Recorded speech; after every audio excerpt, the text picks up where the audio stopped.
दोस्तों, छत्तीसगढ़ के अंदर कल टीटी सेवा सुरक्षा मुद्दे को लेकर सभी ब्लॉक मुख्यालयों में बड़े स्तर पर रैली प्रदर्शन होने वाला है। उसको लेकर प्रदेश अध्यक्ष रविंद्र राठौर जी का क्या कुछ कहना है, उसी मुद्दे के बारे में हम इस वीडियो के अंदर विस्तार पूर्वक समझने वाले हैं। नमस्कार दोस्तों, मैं हूं आपका दोस्त लोकेश साहू और आप देख रहे हैं लोकेश साहू यूट्यूब चैनल। दोस्तों, जैसे कि आप सभी दर्शकों को पता होगा कि सुप्रीम कोर्ट के निर्णय के बाद छत्तीसगढ़ के अंदर भी शिक्षकों की सेवा सुरक्षा सुनिश्चित करने के लिए शिक्षक संगठनों ने अपने अपने स्तर पर प्रयास शुरू कर दिया है। इसी कड़ी में छत्तीसगढ़ सहायक शिक्षक, समग्र शिक्षक फेडरेशन और नवीन शिक्षक संघ के साथ साथ सर्व शिक्षक संघ ने संयुक्त रूप से एक संयुक्त मंच का गठन करके शिक्षक सुरक्षा न्याय पदयात्रा के तहत चरणबद्ध आंदोलन का ऐलान कर दिया है, जिसके पहले चरण में 17 अगस्त को बेमेतरा डीओ कार्यालय का घेराव किया जा चुका है। इसके बाद दूसरे चरण में कल 22 अगस्त को सभी ब्लॉक मुख्यालयों में धरना और रैली प्रदर्शन होगा। इसके बाद तीसरे चरण में 29 अगस्त को प्रदेश के सभी 33 जिलों में यानी कि जिला मुख्यालय में रैली प्रदर्शन किया जाएगा। इसके बाद चौथे चरण में 30 अगस्त से 4 सितंबर तक सोशल मीडिया में अभियान चलाया जाएगा। इसके बाद पांचवें चरण में 5 सितंबर को शिक्षक दिवस पर सरकार के निर्णय का इंतजार किया जाएगा। उस दिन सरकार की तरफ से कोई राहत की घोषणा नहीं होने पर छठवें चरण में 9 सितंबर को सेवा सुरक्षा न्याय पदयात्रा के तहत अनिश्चितकालीन आंदोलन का बिगुल फूंक दिया जाएगा।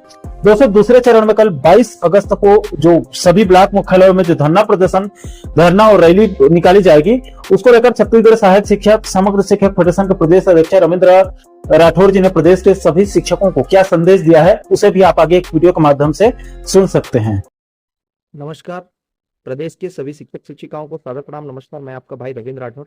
साथियों, मैं आपसे विनम्र अपील करता हूं कि आप अपने जायज मांग, अपने हक एवं अधिकारों के लिए कल 22 अगस्त को छत्तीसगढ़ के सभी 146 विकास खंडों में सेवा सुरक्षा न्याय पद यात्रा के माध्यम से सरकार तक अपना विरोध व्यक्त करें और उनसे निवेदन करें कि किस प्रदेश में हम लोग आपकी 15 साल, 20 साल, 25 साल से सेवा कर रहे हैं। हमारे सेवा सुरक्षा को लेकर के स्टेट अनिवार्यता पर किसी भी प्रकार की आपकी ओर से आवश्यक पहल नहीं की जा रही है।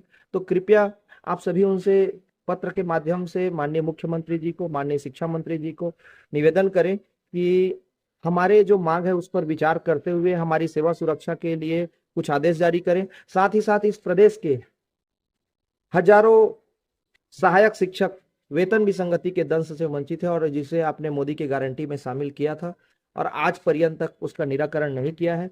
तो मोदी की गारंटी जो आपने अपने घोषणा पत्र में लिखा है, उसके निदान के लिए आप क्या कर रहे हैं, कुछ तो बताइए।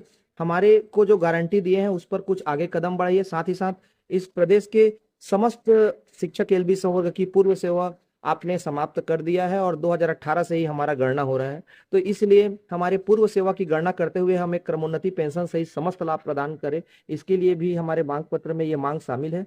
इसलिए मैं आप सभी से निवेदन करता हूं कि आप अपने जायज मांग, हक एवं अधिकार के लिए पूरा चट्टानी एकता बनाते हुए, खासकर प्राथमिक और माध्यमिक के शिक्षक पूरी तरीके से एकजुट हो जाए और केवल सेवा सुरक्षा न्याय पद यात्रा निकालें। साथियों, आपको छुट्टी नहीं लेना है, आपको विद्यालय जाना है। विद्यालय का शनिवार का दिन है, सुबह लगेगा।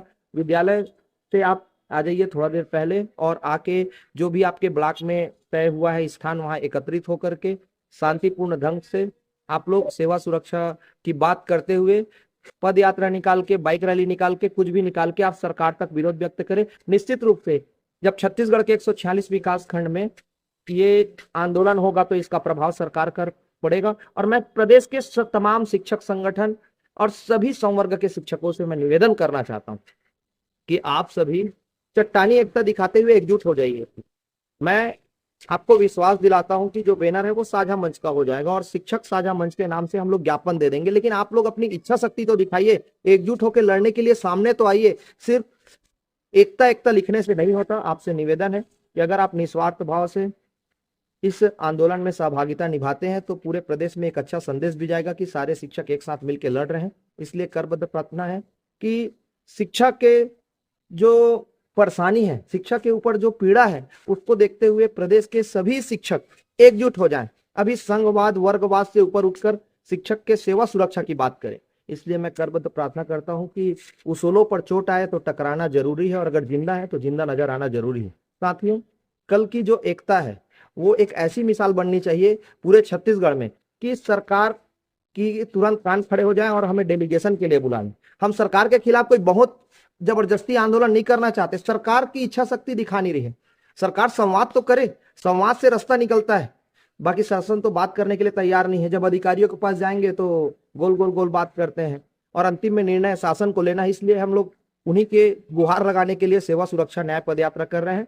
तो मेरी विनम्र अपील, अंतिम अपील कि कल छत्तीसगढ़ के 146 विकास खंड में शिक्षकों का जन सैलाब आना चाहिए और वो जन सैलाब कतारबद्ध ढंग से, शांतिपूर्ण ढंग से एक ऐसा प्रदर्शन करे कि सरकार हमारी मांगों को सुनने पर विवश हो जाए। बहुत बहुत धन्यवाद।